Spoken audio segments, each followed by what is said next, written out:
오늘 우리에게 주신 하나님의 말씀은 마가복음 15장 24절에서 32절의 말씀입니다. 십자가에 못 박고 그 옷을 나눌세 누가 어느 것을 가질까 하여 제비를 뽑더라. 때가 제3시가 되어 십자가에 못 박으니라. 그 위에 있는 죄패에 유대인의 왕이라 썼고 강도 둘을 예수와 함께 십자가에 못 박으니 하나는 그의 우편에 하나는 좌편에 있더라.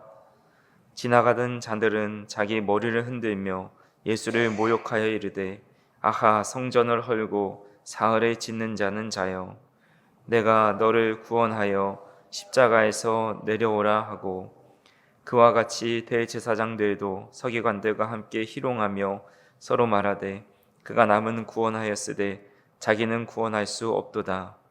이스라엘의 왕 그리스도가 지금 십자가에서 내려와 우리가 보고 믿게 할지어다 하며 함께 십자가에 못 박힌 자들도 예수를 욕하더라. 아멘.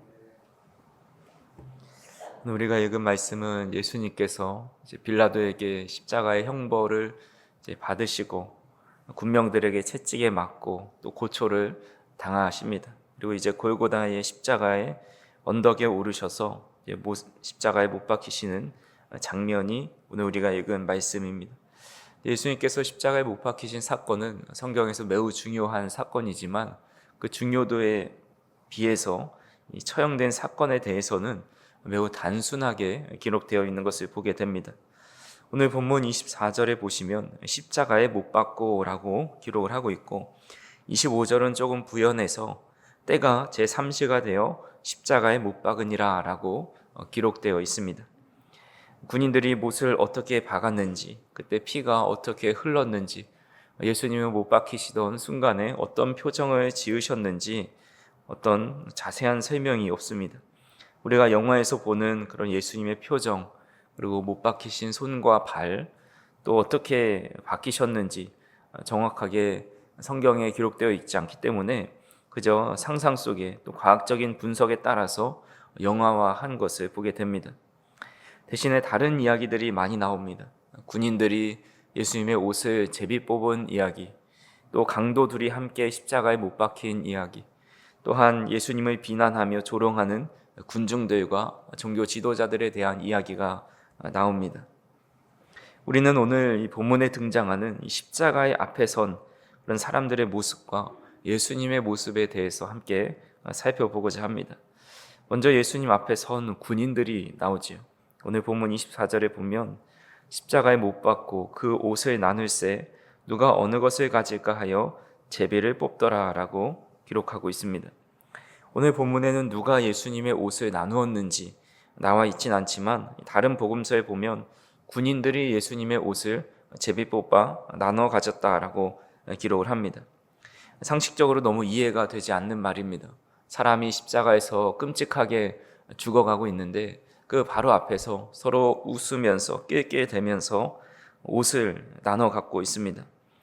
예수님이 아니어도 아무리 죄수라 할지라도 한 사람의 죽음 앞에서 어떻게 이렇게 가벼운 모습으로 서로 조금이라도 더 챙겨보겠다고 제비를 뽑고 있습니다. 예수님께서 입고 계신 옷인 그렇게 비싼 명품 옷이 아닌데도 말입니다. 우리는 이들의 모습을 보면서 이질적이고 인격적이지 않고 어떻게 야만인처럼 사람의 죽음 앞에서 그럴 수 있을까라고 생각하지만 사실 그들의 모습은 보편적인 인간의 모습을 보여준다고 할 수가 있습니다. 죽음에 대해 무뎌지고 생명에 대해 무감각해져 버린 겁니다. 처음에는 십자가에서 고통스럽게 죽어가는 죄인들을 보면서 밤잠을 설쳤을 수도 있습니다. 하지만 지금은 그것에 대해서 무감각해져서 그 앞에서 웃고 떠들고 조금이라도 이익을 취하고자 합니다. 바로 이것이 우리 인간의 모습이다라는 겁니다. 처음에는 남들과 경쟁하고 또 싸우고 올라갈 때에 다른 사람들이 괴로워하고 슬퍼하는 것에 대해서 이 말에 조금의 죄책감이 있었지만 이제는 그것에 대해서 긍휼히 여기는 마음이 없어지고 전혀 죄책감이 나오지 않습니다. 이 사회는 이제 양육강식의 법칙이 되어버렸습니다. 강한 자만 살아남으니 약한 자는 어쩔 수 없다라고 자연스럽게 생각하는 겁니다. 세계적으로 인기를 끌었던 오징어 게임 같은 드라마를 보면 처음에 사람들이 목숨을 걸고 경쟁을 할 때에 한 사람의 죽음 앞에서 두려워하고 놀라면서 떨고 어떻게 사람을 죽일 수 있을까 생각을 합니다. 하지만 후반부로 가면 갈수록 사람이 죽어나가는 것에 대해서 아무런 거리낌이 없고 오히려 그 앞에서 더 신나하고 또 더 힘을 내서 경쟁하는 것을 보게 됩니다. 이는 사회의 모습이라고 할 수가 있지요. 사회뿐만이 아니라 우리 가정 안에서도 남편이나 아내가 혹은 부모나 자녀가 매우 아파하고 고통스러워하고 있는데 그것에 대해서 이제는 서로 돌아보지 않습니다. 상대방이 어떤 고통과 아픔이 있는지 상관없이 그저 각자 살아가는 모습이 우리 안에도 있다라는 겁니다. 우리 주님은 고통스러워하고 또 슬퍼하고 낙심해 있는 자들을 외면치 않으시고 그들을 목자 없는 양같이 불쌍히 여기시면서 그들을 위로하시고 다시 일으켜 세워주셨습니다. 우리는 혹 군병들과 같이 마음이 굳어져서 다른 사람의 형편과 마음은 살피지 않고 그저 작은 유익만을 위해서 살아가고 있진 않은지 우리가 십자가 앞에서 우리 자신을 한번 돌아봐야 한다라는 겁니다. 두 번째로 강도 두 명이 나옵니다. 우리 본문 27절 같이 한번 읽어보겠습니다. 강도 둘을 예수와 함께 십자가에 못 박으니 하나는 그의 우편에 하나는 좌편에 있더라. 예수님이 십자가에 처형당하는 그 자리에 다른 두 행악자가 함께 처형당합니다. 아마 이들은 예수님과 비슷한 시간에 재판을 받고 판결을 받아서 함께 못 박힌 것으로 보게 됩니다. 근데 이들에 대해서 복음서의 표현이 조금씩 다릅니다. 마가와 마태복음에서는 강도라고 칭하고 있고 누가복음에서는 행악자, 요한에서는 그냥 두 사람이라고 표현하고 있습니다. 예수님의 우편과 좌편에 십자가에 달린 이 사람들은 누구일까요? 아마 이들은 십자가형을 받았기 때문에 아주 매우 큰 범죄를 저지른 사람일 것입니다. 이들은 어쩌면 앞서 민중들 앞에서 예수님과 바나바 중에 바나바가 노임받게 되는데 아마 바나바 일당이다라고 보는 견해도 있습니다.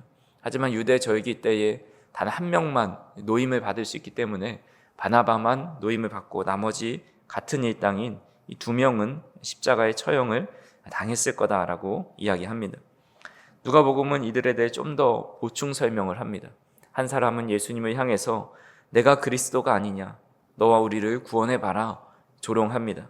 근데 또 한 사람은 그 사람을 꾸짖으면서 내가 동일한 정죄를 받고도 하나님을 두려워하지 않느냐, 우리가 행한 일에 상당한 보응을 받지만 이분은 이런 십자가형을 받을 만한 옳지 않은 일을 행한 일이 없다라고 하면서 당신의 나라에 임할 때의 나를 기억해 달라라고 해서 결국 마지막에 함께 주님과 낙원에 이르는 복을 받게 됩니다. 성경은 인간을 두 종류로 나누고 있습니다. 하나님을 영접한 그리스도인, 또 하나님을 믿지 않는 악인입니다. 우리는 인간이 극한에 달했을 때에 죽음에 이르렀을 때 하나님을 당연히 쉽게 믿을 거라 생각을 합니다. 물론 그런 경우가 많이 있죠. 하지만 그렇다고 해서 모두가 극한의 상황에서 하나님을 찾고 하나님을 믿는 것은 아닙니다. 제가 아는 분도 호스피스 병동에 계시면서도 담임 목사가 몇 번을 찾아가더라도 끝끝내 예수님을 영접하지 않은 분이 있습니다. 사람이 큰 고통을 당하면 그 고통을 신앙 안에서 해석하는 사람이 있습니다. 모든 고통과 고난이 하나님 손에 달려 있으니 하나님을 더 붙잡는 것입니다. 그래서 그 하나님께 이 상황을 타파해 나가고 이겨나갈 수 있다고, 이겨나갈 수 있게 해달라고 기도하고 매달립니다. 마치 어린 딸이 아파 죽어가고 있을 때에 그의 어머니가 예수님께 나와서 자신의 딸을 치료해 달라고 했을 때 예수님은 그녀를 모욕할 때 그녀는 나는 개만도 못한 사람입니다. 주인의 상에서 떨어지는 은혜 부스럭이라도 나눠달라고 간절히 하나님을 찾는 사람이 있습니다. 근데 어떤 분은 고통과 고난이 찾아왔을 때 역시 하나님은 없어, 역시 하나님은 나를 사랑하지 않아, 하나님께 실망하고 하나님을 떠나는 사람들도 있다라는 것입니다. 혹 하나님을 떠나지 않더라도 기도하고 예배하는 것을 아예 포기하거나 하나님의 도움을 구하지 않는 무기력한 신앙생활을 하는 사람도 있습니다. 우리는 예수님 곁에 달린 이 두 강도를 보면서 어떻게 죽어가면서도 주님을 믿지 않을 수 있을까? 그 사람들을 손가락질 하지만 사실 우리도 고난 중에 하나님을 더 찾지 않고 의지하지 않고 절망과 낙심 속에서 아무것도 하지 않고 있진 않은지 우리도 돌아보아야 한다라는 겁니다. 세 번째로 이 지나가는 자들과 대제사장 서기관들이 나옵니다. 오늘 본문 29절에서 32절에 보면 지나가는 자들은 자기 머리를 흔들며 예수를 모욕하여 이르되 아하 성전을 헐고 사흘 만에 짓는 자는 자여 내가 너를 구원하여 십자가에서 내려오라 하고 그와 같이 대제사장들도 서기관들과 함께 희롱하며 서로 말하되 그가 남은 구원하였으되 자기는 구원할 수 없도다. 이스라엘의 왕 그리스도가 지금 십자가에서 내려와 우리가 보고 믿게 할지어다 하며 함께 십자가에 못 박힌 자들도 예수를 욕하더라라고 말씀하고 있습니다. 지나가던 자들이 예수님을 향해서 아하 성전을 사흘 만에 헐고 짓는다는 자여라고 비아냥거리면서 모욕합니다. 이 말은 예수님께서 사내들인 공의회에서 신문을 당하실 때에 증인들이 나와서 한 말의 내용입니다. 즉 대제사장들과 서기관, 유대 종교 지도자들로부터 미혹을 당해서 예수님을 십자가에 못 박으라 외친 사람들이라는 거죠. 지나가는 유대 지도자들도 마찬가지로 그가 남은 구원하였으되 자기는 구원할 수 없다. 한번 내려와 봐라. 그러면 우리가 믿을 수 있지 않겠느냐라고 조롱합니다. 주님의 말씀을 왜곡하면서 이들은 생각하는 겁니다. 자기 생각대로 해석하고 믿는 것이다 할 수가 있습니다. 예수님께서 성전을 헐고 사흘 만에 다시 세운다고 하신 말씀은 세워져 있는 예루살렘 성전을 다시 무너뜨리고 사흘 만에 짓는다는 말씀이 아닙니다. 또한 성전이 필요 없다고 하신 뜻도 아닙니다. 예수님께서 성전이 되셔서 죽으시고 사흘 만에 다시 부활하셔서 완전한 교회, 주님이 몸이 되시는 교회를 세우겠다라는 의미로 그렇게 말씀을 하신 겁니다. 하지만 이들은 자신들이 생각하는 대로 해석하고 믿고 있습니다.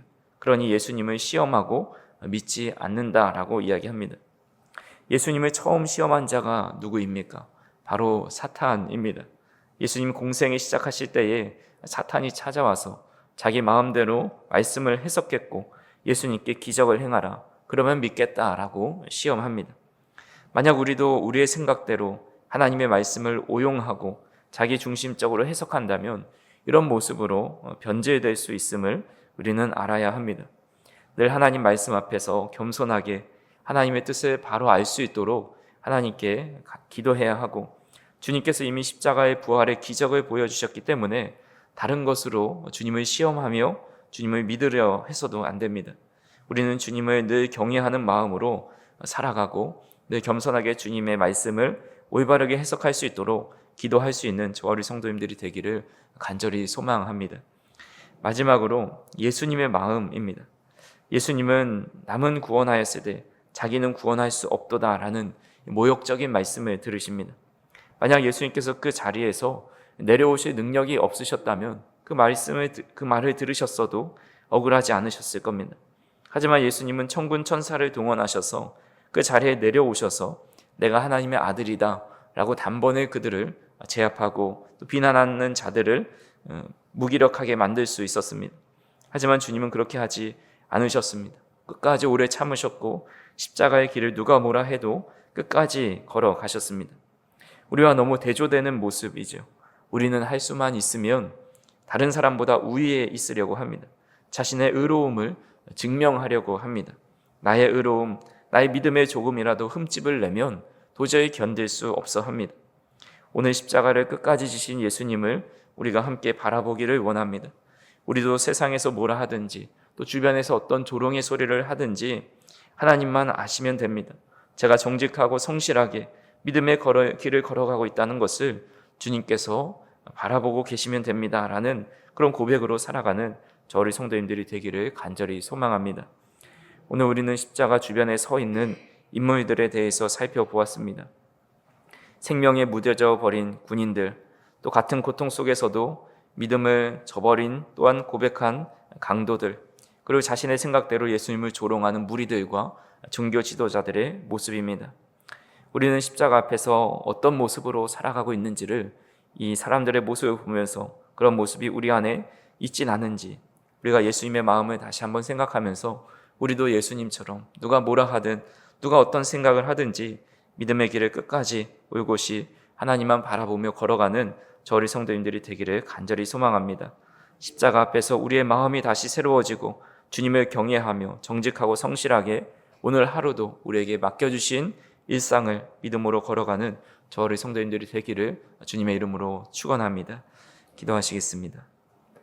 사랑과 은혜가 풍성하신 하나님 아버지, 오늘 말씀을 통해서 십자가 앞에서 각기 다른 모습을 보여줬던 사람들의 모습을 통해 저희들의 모습을 바라볼 수 있도록 인도하여 주시니 감사를 드립니다. 주님을 조롱하며 자기 이익만 구했던 자들의 모습이 우리의 모습이었음을 고백합니다. 그러나 그 모든 조롱과 고난 속에서도 우리를 구원하시기 위해서 십자가를 끝까지 지신 그 예수님의 사랑을 깊이 묵상할 수 있도록 인도하여 주옵소서. 우리의 마음이 세상의 논리대로 굳어지지 않을 수 있도록 인도하여 주시고 고난 속에서도 하나님을 더욱 의지하는 믿음을 더하여 주옵소서. 주님께서 주신 자리에서 정직하고 성실하게 살아가며 주님만이 아시면 충분하다는 담대한 믿음을 허락하여 주시옵소서. 오늘도 기도하는 이 시간을 통해서 하나님 앞에 주님의 십자가 앞에 1대1로 주님과 대면하는 귀한 시간이 될 수 있도록 인도하여 주시고 오늘도 우리에게 맡겨주신 복된 하루를 주님의 뜻대로 살아가는 데 부족함이 없도록 우리를 붙잡아 주시고 인도하여 주옵소서.